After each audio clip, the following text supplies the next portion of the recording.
ሰላም ጤና ይስጥልን የተከበራችሁ የቻናላችን ተከታታዮች፣ ዛሬ በሀገራችን የዜጎች ሞት ስፍራ እየቀያየረ በየቦታው በሚሰማበት በዚህ አስቸጋሪ ወቅት ልብን በሐዘን የሚሰብር ሌላ አሰቃቂ ዜና ከምስራቅ አርሲ በባለፈው ፕሮግራማችን ይዘላችሁ ቀርበን ነበር።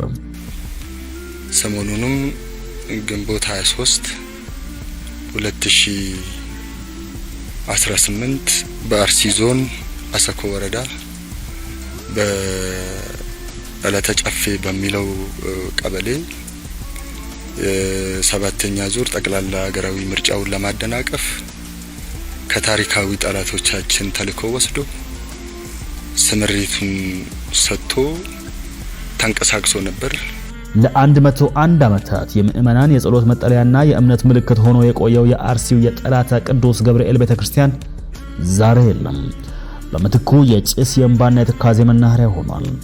ሃይማኖትንና ማንነትን መሰረት ያደረገው ይህ ጥቃት ንጹሃንን በግፍ ቀጥፏል። የአርሲና የሶማሌ ክልል ጅግጅጋ አህጉረ ስብከት ሊቀ ጳጳስ ብፁዕ አቡነ ኤልሳ እና የሀገረ ስብከቱ ሚዲያ ይፋ እንዳደረጉት ጥቃቱ የጀመረው ከግንቦት 23 ቀን 2018 ዓመተ ምህረት ጀምሮ ነው ተባለው።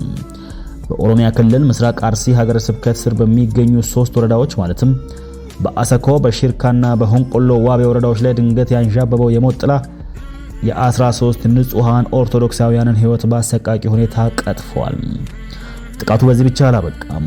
እድሜ ጠገቡ የጠላታ ቅዱስ ገብርኤል ቤተክርስቲያን ሙሉ በሙሉ በእሳት እንዲወድም ተደርጓል። በሌላ በኩል ደግሞ የካራ ኩፍተና መድኃኔዓለም ቤተክርስቲያን ላይም ዘረፋ ተፈጽሟል ነው የተባለው። አካባቢው ላይ የነበረው ሁኔታ እጅግ አስጨናቂ ነበር።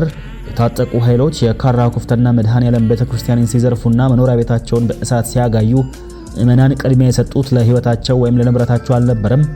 ይልቁንም የቤተክርስቲያኒቱ ቅዱስ ጽላት በደረታቸው አቅፈው በእንባ እየታጠቡ ወደማያውቁት ስደት ተጉዘዋል ነው የተባለው። በአሰኮ ወረዳ ብቻ ከ280 በላይ ንጹሃን ዜጎች ተወልደው ካደጉበት ቀያቸው በሃይማኖታቸው ብቻ ቤታቸው እየተመረጠ በመቃጠሉ ለብርድና ለረሃብ ተዳርገዋል። ንብረትና ከብቶቻቸው የተዘረፈባቸው እነዚህ ወገኖቻችን በአሁኑ ሰዓት እምነታቸውንና ማንነታቸውን ብቻ ይዘው ባዶ እጃቸውን ሜዳ ላይ ወድቀው እንደሚገኙ የሀገረ ስብከቱ መረጃ ያመለክታል። ዶቼ ቬለ ያነጋገራቸው የሀገረ ስብከቱ ሰራተኛ እንደገለጹት ተፈናቃዮች ለጊዜው ጥበቃ ወዳለባቸው አጎራባች ቀበሌዎች ቢሸሹም አሁን ላይ ማን ሊረዳቸው እንደሚችል የታወቀ ነገር የለም ነው የተባለው። ከፈረሰው ንብረትና መቅደስ ይልቅ የሰዎችን ልብ አብዝቶ የሚያደማው የከበረው የሰው ልጅ ህይወት እንደ ቅጠል መርገፉ ነው። በዚህ የጭካኔ ተግባር ህልማቸው ከተቀጨባቸው 13 ንጹሃን መካከል የ80 ዓመቱ የእድሜ ባለጸጋ አቶ አማረ በላይነህ፣ የ70 ዓመት አረጋውያን የሆኑት አቶ ደምረው አበራ፣ አቶ ኃይሉ ንጉሴና አቶ ሰሙ አባይነህ፣ በጎልማሳነት እድሜ ላይ የነበሩትና አቶ እሸቴ ዳመናና አቶ አበባየው ዳኘ እንዲሁም ገና ለሀገር ይደርሳሉ የተባሉ ወጣቶችና ተሬ ደሴና ገነነ ጥላሁን እንዲሁም ሙርቴሳ ጥላሁን ይገኙበታል። በተጨማሪም አንድ ሚሊሻ እንዲሁም ንጉሱ ማንደፍሮና አቶ በቀለ ኃይለ ሚካኤል በዚሁ ጥቃት ህይወታቸውን አጥተዋል ነው የተባለው። ስለተፈጸመው ጥቃት መረጃ ለማግኘት የባለስልጣናትን ምላሽ ለማካተት የተለያዩ ሚዲያዎች ጥረት አድርገው የነበረ ቢሆንም ቢቢሲ ለኦሮሚያ ክልል ኮሚኒኬሽን ቢሮ ኃላፊ አቶ ኃይሉ አዱኛና ለሰላምና ጸጥታ ቢሮ ኃላፊ አቶ አራርሳ መርዳሳ በተደጋጋሚ ቢደውልም ምላሽ አላገኙም።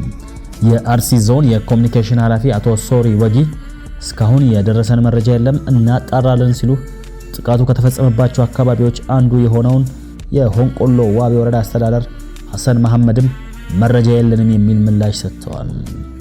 ዶቼ ቬለ በበኩሉ ለኦሮሚያ ክልል አስተዳደርና ጸጥታ ቢሮ ኃላፊ አቶ አራርሳ መርዳሳ በስልክ ደውሎ ከደቂቃዎች በኋላ መልሰው እንዲደውሉ ቀጠሮ ከተሰጠ በኋላ በድጋሚ ቢደውሉም ስልኩ ምላሽ ሳይሰጥ ተዘግቷል። በመጨረሻም የአርሲ ዞን አሰኮ ወረዳ የተፈጸመውን ጥቃት የኦሮሚያ ኮሚኒኬሽን ቢሮ አውግዞታል። የኦሮሚያ ክልል ኮሚኒኬሽን ቢሮ በአርሲ ዞን አሰኮ ወረዳ በንጹሃን ዜጎች ላይ የተፈጸመውን አሰቃቂ ጥቃት በተመለከተ ይፋዊ መግለጫም ሰጥቷል። ቢሮው ጥቃቱ በግልጽ የሽብር ቡድኑ ኦነግ ሸኔ የፈጸመው መሆኑን አስታውቋል። የጥቃት ዓላማውና አካሄዱም እንደ ቢሮ መግለጫ ከሆነ የሽብር ቡድኑ ይህንን አረመኔያዊ ተግባር የፈጸመው በህዝብ መካከል የብሔርና የሃይማኖት ግጭት በመቀስቀስ ሀገሪቱን ወደ እርስ በርስ ጦርነት ለመክተት ነው። ይህ ጥቃት ሰባተኛውን ሀገራዊ ምርጫ ለማደናቀፍ ከታሪካዊ ጠላቶች ጋር የተሸረበ ሴራ አካል መሆኑን መግለጫው በዝርዝር አስቀምጧል። በዚህ የሽብር ድርጊት የንጹሃን ዜጎች ህይወት ማለፉን የገለጸው ቢሮ የሽብር ቡድኑ የሃይማኖት ተቋማት ሳይቀር ኢላማ በማድረግ ቤተክርስቲያናት ላይ ጉዳት በማድረሱ ቡድኑ ያለውን የጸረ ሰላምና አውዳሚ ማንነት በግልጽ የሚያሳይ መሆኑን አመልክቷል። መግለጫው አክሎም ጥቃቱ ከዚህ የከፋ ሰብአዊና ቁሳዊ ጉዳትን እንዲያደርስ የክልሉ መንግስት እንዲሁም የአካባቢው ህዝብ ባደረጉት የተቀናጀ ጥረትና ርብርብ ሁኔታውን መቆጣጠር መቻሉን ገልጸዋል። በአሁኑ ወቅት የተጎዱ ወገኖችን መልሶ ለማቋቋምና ሰላምን በዘላቂነት ለማስፈን ከፍተኛ የሥራ እንቅስቃሴ እየተደረገ እንደሚገኝ ቢሮ አረጋግጧል። በመጨረሻም የክልሉ መንግስት የህዝብን ሰላምና ደህንነት ለማረጋገጥ የሚደረገውን ጥረት አጠናክሮ እንደሚቀጥል በመግለጽ የሽብር ቡድኑን የጥፋት ተልዕኮ ህዝብ በአንድነት እንዲያክሽፍ ጥሪ አቅርበዋል። በዚህ ጉዳይ ላይ የፖለቲካ ዓላማቸውን የሚያራምዱ ሌሎች አካላትንም አስጠንቅቀዋል። ይህንን አሰቃቂ ጥቃት ተከትሎ የሃይማኖትና የማህበራዊ አንቂዎችም ድምጽ እየሆኑ ይገኛሉ። ታዋቂው ኡስታዝ አህመድ ዲን ጀበል ለተጎጂዎች ያለውን ጥልቅ ሐዘን ገልጿል። ኡስታዝ አህመድ ዲን ባስተላለፈው መልእክትም የንጹሃን ደም ያለአግባብ መፍሰስ በአስቸኳይ ሊቆም ይገባል ካለ በኋላ ፍጻሜዎቹ ሁልጊዜም ያልታወቁ እየተባሉ በህግ ቁጥጥር ስር አለመዋላቸው አደገኛ መሆኑንና ለዘላቂ ሰላም በጋራ መምከር ማሰብ እንደሚገባም አሳስቧል። በተጨማሪም የሰው ልጅ ህይወት ያለምንም የዘር የሃይማኖትና የብሔር ልዩነት ፍጹም የተከበረ መሆኑን ከአልማኢዳ የቁርአን አንቀጽ በመጥቀስ አስገንዝቧል።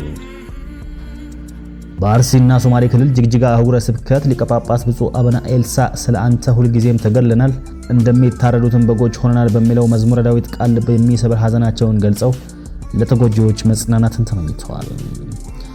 የንጹሃን ደም መፍሰስ የሚቆምበትን የተፈናቀሉ ወገኖቻችንም ዘላቂ መፍትሄና መጽናናት የሚያገኙበትን ጊዜ እየተመኘን ለሟች ቤተሰቦች በሙሉ መጽናናት እንመኛለን።